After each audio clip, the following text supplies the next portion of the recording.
Welcome to this explainer. Today, we're diving straight into the absolutely fascinating world of electronic rhythms and memory.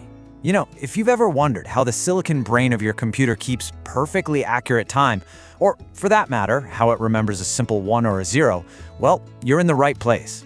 We're going to look right under the hood of solid-state switching circuits to see exactly how the magic happens. So let's get right into this fundamental mystery. How do incredibly simple components, things like resistors and capacitors, actually manage to create the precise digital heartbeats that run pretty much all of our modern technology? I mean, think about it for a second. There are literally no moving parts here. No swinging pendulums, no mechanical springs winding down. Yet somehow our devices keep perfect, microscopic time. It's wild. And the answer to that mystery? It lies in a concept called a multivibrator. Now that might sound complicated, but it's essentially just an engine that feeds back on itself. Picture a two-stage amplifier, where the output of one stage is fed right back into the input of the other. This positive feedback loop is deliberately designed to create sharp, really distinct waveforms. We're talking about those blocky square or rectangular waves that act as the actual digital pulse of all our electronics. Here is our roadmap for today. First, we'll officially meet the multivibrator. Then we'll look at the astable free runner, the monostable one-shot timer, and the bistable flip-flop switch. Finally, we'll wrap up with differentiating circuits and how they shape waves. All right, let's kick things off with section 1. Meet the multivibrator and how we count stable states. You know what's really cool? We can actually categorize the entire behavior of these complex circuits just by counting how many permanent, resting states they have. It's a perfect roadmap. Think of it like this. If a circuit has 0 stable states, it literally can never rest. It just endlessly bounces back and forth automatically, which gives us an astable oscillator. Now, if it has exactly 1 stable state, it's going to rest there happily until it gets poked, giving us a monostable timer. And if it has 2 fully stable states, boom, we've got a bistable switch. Moving right along to section 2, let's look at the astable multivibrator, the free runner, basically the metronome of electronics. Because this specific type of circuit has 0 stable states, it operates as a totally restless free runner. In a standard setup, you have 2 symmetrical transistor stages, usually labeled Q1 and Q2, and they're connected by capacitors. Now, when you apply power, well, because no 2 transistors are ever identically matched down to the atomic level, one of them is going to start conducting just a tiny bit faster than the other. And that tiny difference, that is all it takes to kick off a perpetual loop of positive feedback. So, the absolute crucial point is how this loop actually behaves. Step 1, that slightly faster transistor drives its collector voltage in a way that forces the other transistor to completely cut off. Moving to step 2, the capacitors charge up, holding the whole circuit in this temporary, highly tense condition. But they can't hold those charges forever, right? So step 3 happens. As the capacitors discharge through their resistors, the base bias drops, re-establishing a forward bias. Suddenly, bam, the second transistor turns on, completely forcing the first one off. This back-and-forth charging and discharging means neither side can ever stay permanently on or off. It generates perfect square waves entirely on its own, no external triggering pulse needed.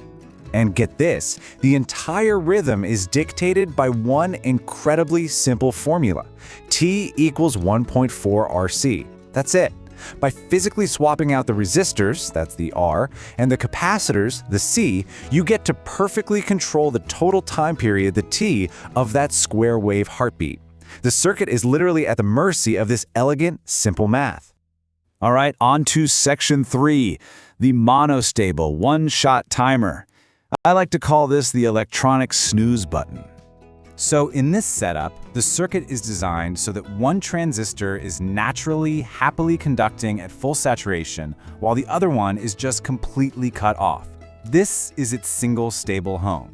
If you leave it alone, the circuit will honestly just sit right there in that exact configuration forever. It is perfectly content. But of course, it doesn't have to stay there. It just takes a single external input pulse, applied right through a capacitor, to trigger the circuit into what we call a quasi-stable or half-stable state. Think of it exactly like hitting the snooze button on your morning alarm. That single trigger pulse forces the circuit to swap transistor states, temporarily. One turns on, the other turns off. But the underlying math of the circuit, specifically how long it takes that capacitor to discharge, guarantees that it will eventually wake back up, automatically snapping right back to its original resting reality. So you get exactly one precisely timed output pulse for every single input trigger. Next up is section 4. We are looking at the bistable flip-flop switch, which is really the foundational block of all digital memory. In this kind of setup, you'll typically find two separate trigger inputs. Now, because this circuit has two completely stable states, meaning either the first transistor is on and the second is off, or the exact reverse, it's just going to sit in whichever state it happens to be in. It absolutely requires a unique, intentional push from an external pulse to change directions. And honestly, this brilliantly illustrates the absolute foundation of all digital memory. The circuit is in a certain state, right? And it will remain securely locked in that exact on-off configuration literally forever if you let it. To reach the next state, you have to apply a very specific external trigger pulse to flip those transistors over. So, in a very real, tangible sense, the circuit remembers the last trigger pulse it received. It physically holds that state indefinitely, at least until you come along and command it otherwise. It's essentially a one-bit mechanical memory bank. Finally, we arrive at section 5, differentiating circuits, shaping waves from squares to spikes. So, a differentiating circuit is defined as a simple RC series circuit where the output is taken across the resistor. But it's designed in a very, very specific way. The output voltage is directly proportional to the mathematical derivative of the input wave over time. By tapping straight into the math of calculus, this physical circuit takes an input and literally outputs its rate of change. Just think about what that means in practice. If you feed it a constant, flat, steady voltage, where the rate of change is obviously zero, the output just drops exactly to zero. Now, when we feed those rigid square waves we generated earlier into this differentiating setup, something amazing happens. Think about a square wave. It sits flat, then it instantly jumps up, sits flat again, and instantly drops down. Because the differentiator only cares about and only outputs the actual change in voltage, those sudden, abrupt jumps in the square wave's amplitude create these incredibly sharp, narrow, momentary energy spikes. But during the flat, boring parts of the square wave, the output just neutralizes perfectly right back down to zero. However, I have to warn you, for this wave shaping trick to work perfectly, you can't just throw any random resistor and capacitor together and hope for the best. First off, your time constant, RC, must be incredibly small compared to the time period of your input wave. Second, the capacitive reactance needs to be at least 10 times larger than the resistance itself. When you manage to meet these specific conditions, the capacitor gets fully charged extremely quickly during that early part of the square wave cycle. And once it's fully charged, it neutralizes the input voltage. That means absolutely no current flows through the resistor, and your output drops right down to zero for the remainder of that flat wave. You can see exactly what happens if you get the math wrong. If your RC time constant is way too large, you don't get spikes at all. You just get this slightly warped, sloppy, coupled wave, because the circuit just isn't noticeably differentiating the input. But as you tune it down and dial in the math, if your circuit is perfectly tuned, you get those razor-sharp, precisely timed positive and negative pulses. And let me tell you, these exact pulses are used absolutely everywhere in modern electronics. We're talking everything from complex television transmitters all the way to initiating the very multivibrator actions we were just learning about. So, as we wrap up this explainer, I really want you to step back for a second and look at the big picture with me. We have just taken a handful of basic, everyday resistors, capacitors, and transistors, and we've used them to build free-running electronic metronomes, highly accurate timers, permanent memory switches, and literal mathematical wave sculptures.